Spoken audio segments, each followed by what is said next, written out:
बिस्मिल्लाहिर्रहमानिर्रहीम। इमाम तिर्मिज़ी रहमहुल्लाह की एक बड़ी मारूफ इस्तिलाह है। उमूमी तौर पर जब वो रिवायत बयान करते हैं तो उसके बाद ये हुक्म लगाते हैं,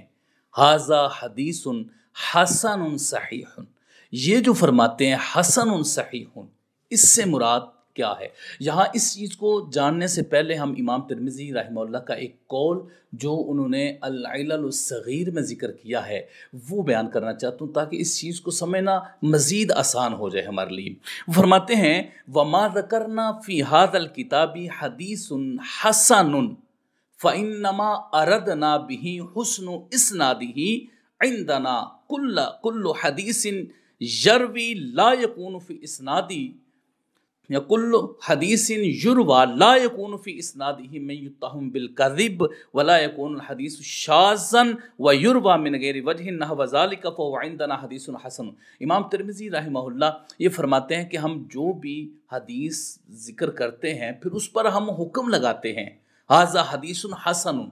तो उससे हमारी मुराद क्या होती है जब हम हसन कहते हैं? तो फरमाते हैं कि हमारे फ़इन्नमा अरदना बिही, इससे हमारी मुराद ये होती है हुस्नु इस्नादिही, उसकी सनद का हसन होना। अब इन्होंने जब यहाँ पर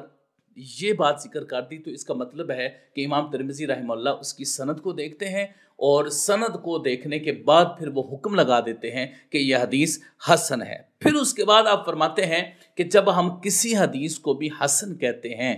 तो उसमें कौन कौन सी शराइत रखते हैं, तब हम उसको सनद हसन कहते हैं। तो इसको बयान करते हुए फरमाते हैं, कुल्लु हदीसन युरवा, हर हदीस जिसको रिवायत किया जाएगा, ला यकूनु फी इस्नादिही मैं युत्तहमु बिल कज़िब, वो ऐसी रिवायत होगी कि जिसकी सनद में कोई ऐसा रावी नहीं होगा जो मुत्तहम बिल कज़िब हो, जिस पर झूठा होने का कोई इल्ज़ाम लगाया गया हो या तोहमत लगाई गई हो। एक तो ऐसा कोई रावी नहीं होगा, यानी मुत्तहम बिल कज़िब कोई रावी उसमें नहीं होगा। दूसरा, वला यकूनुल हदीसु शाज़, हदीस शाज़ नहीं होगी, यानी मतलब यह है कि कोई जो सिक़ा रावी है वो अपने औसक रावी की मुखालफत नहीं कर रहा होगा,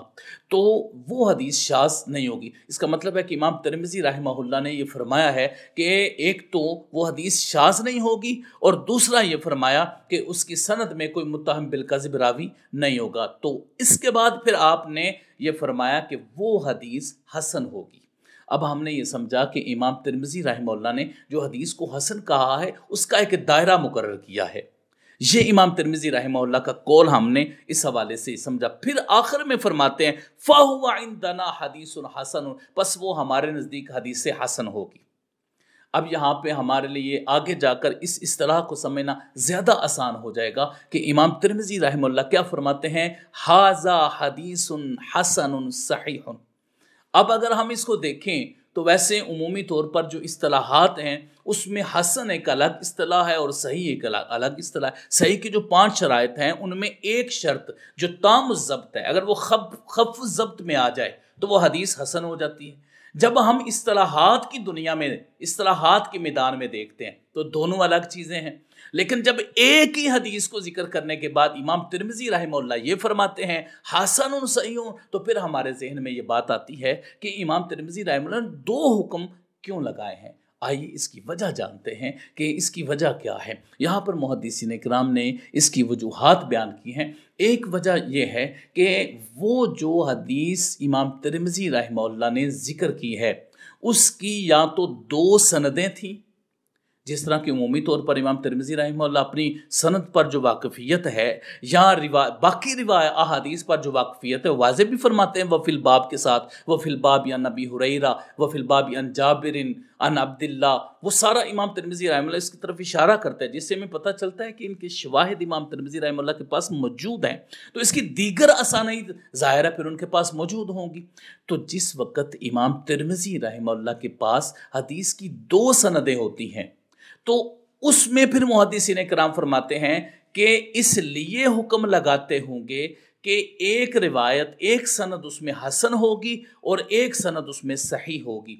تو ایک کے حسن ہونے اور ایک کے صحیح ہونے میں وہ اشارہ کر دیتے ہیں کہ میں جو روایت پیش کر رہا ہوں، جو حدیث بیان کر رہا ہوں، اس کی میرے پاس دو سندیں ہیں، ایک سند حسن ہے اور اس کی ایک سند میرے ہاں صحیح ہے، تو اس کو اکٹھا ہی پھر بیان کر دیتے ہیں تاکہ جو طالب حدیث ہے اس کے لیے آسانی ہو جائے اور ایک دوسری سند کی طرف اشارہ ہو جائے۔ دوسرا یہ بتاتے ہیں کہ اس کی سند ایک ہی ہے، لیکن اس کی سند بعد کے نزدیک حسن ہے اور بعد کے نزدیک صحیح ہے، تو وہ جو دو مختلف نظریات ہیں وہ ان دو مختلف نظریات کو شامل کرنا چاہتے ہیں کہ جو بھی طالب حدیث ہے اگر وہ دیکھنا چاہتا ہے تو اس کو اس قوم کے نزدیک دیکھ لے اور اس قوم کے نزدیک جان لے کہ انہوں نے اس پر حکم کیا لگایا ہے اور اس کا وصف کیا بیان کیا ہے۔ تو اس اعتبار سے پھر ایک ہی سند پر مختلف دو جو کامنٹس ہوتے ہیں، دو نظریات، دو موقف ہوتے ہیں، ان کی طرف اشارہ کر کے ذکر کر دیتے ہیں کہ یہ حدیث حسن ہے اور یہ حدیث صحیح ہے۔ یہاں ایک تیسری چیز بھی میں ذکر کرنا چاہوں گا، وہ بھی ہمارے لیے انشاءاللہ فائدہ مند ثابت ہوگی کہ کبھی ایسا بھی ہوتا ہے کہ ایک راوی ہے، اس راوی پر دو قسم کی آراء موجود ہے۔ مثال کے طور پر امام یحییٰ بن معین رحمہ اللہ نے ایک راوی ہیں ان کو ثقہ کہا ہو، اور امام ابو حاتم الرازی نے اس کو صدوق کہا ہو، یا کسی اور امام کی بھی مثال دی جا سکتی ہے۔ تو اب جو ثقہ راوی ہوتا ہے اس کی حدیث صحیح ہوتی ہے، اور جو صدوق ہوتا ہے اس کی حدیث حسن ہوتی ہے۔ تو اب اس راوی کو جو سند میں موجود تھا، امام ترمذی رحمہ اللہ نے اس پر مختلف آراء کو دیکھا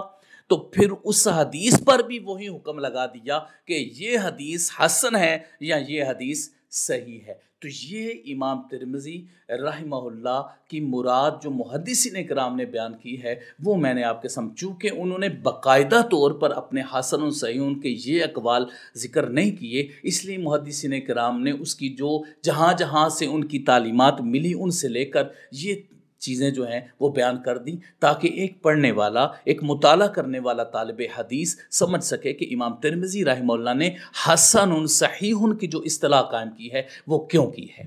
اللہ رب العزت حضرت امام ترمذی رحمہ اللہ کے بہت درجات بلند فرمائے اور ہمیں حدیث پاک کے احیاء کی توفیق عطا فرمائے اور اس کے لیے کاوش، محنت اور